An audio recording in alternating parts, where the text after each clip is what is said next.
DJ.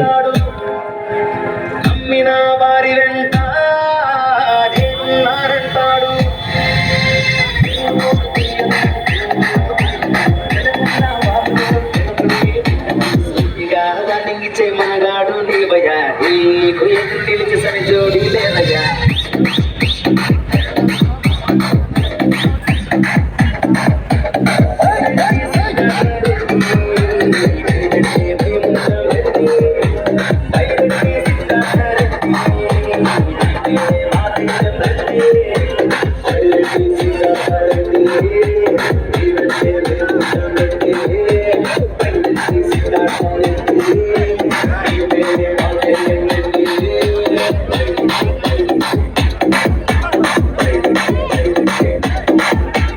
DJ Vijay. రండి అందరు టీవీలో పడతారు అందరం జూమ్ చేయండి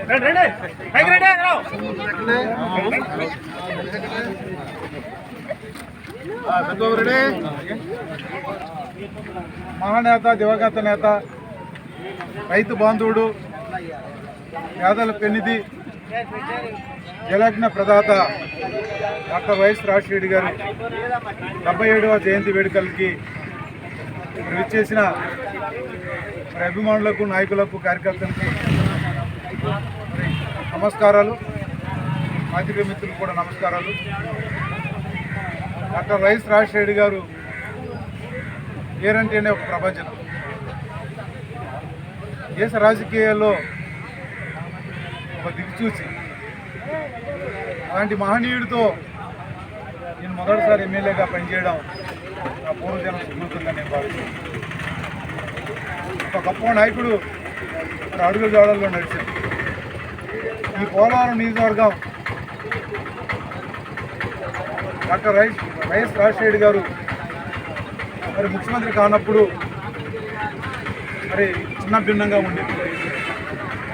అలాంటి పోలవరం నియోజకవర్గాన్ని ఆయన ముఖ్యమంత్రిగా రాజశేఖర్ గారు అధికారంలోకి వచ్చిన తర్వాత అన్ని విధాలుగా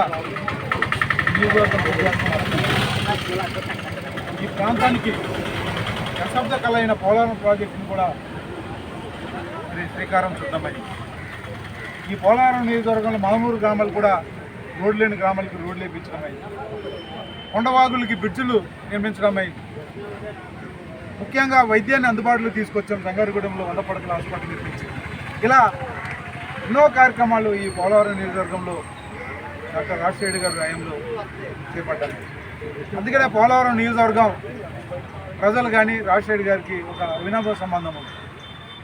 ఈరోజు కూడా రాజశేఖర్ గారు చనిపోయాడంటే కూడా మరి ఇక్కడ ప్రజలు నమ్మలేకపోతున్నారు. అందుకని ఆయన జయంతి వేడుకల్ని ఈ పోలవరం నియోజకవర్గంలో వాడవాడల గ్రామాన ఈరోజు ఘనంగా నిర్వహించారు. దీన్ని బట్టి రాజశేఖర్ గారు పేదల గుండెలో ఎలా నిలిచిపోయాడో మరి దీన్ని బట్టి అర్థం చేసుకుంటాం.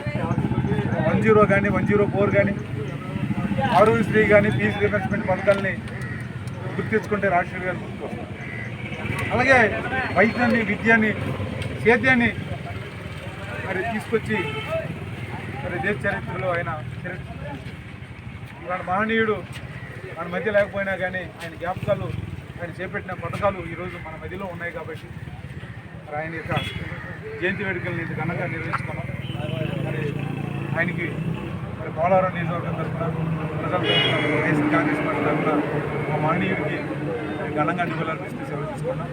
ఈ కార్యక్రమాన్ని ఇంత చక్కగా నిర్వహించిన రాంబాబు గారికి, రెడ్డి గారికి, ఇక్కడ ఉన్న స్థానిక నాయకులకి, కార్యకర్తలకి, మహిళలకి, యువతకి ప్రత్యేకంగా ధన్యవాదాలు, కృతజ్ఞతలు తెలుపుతూ సెలవు తీసుకున్నాం.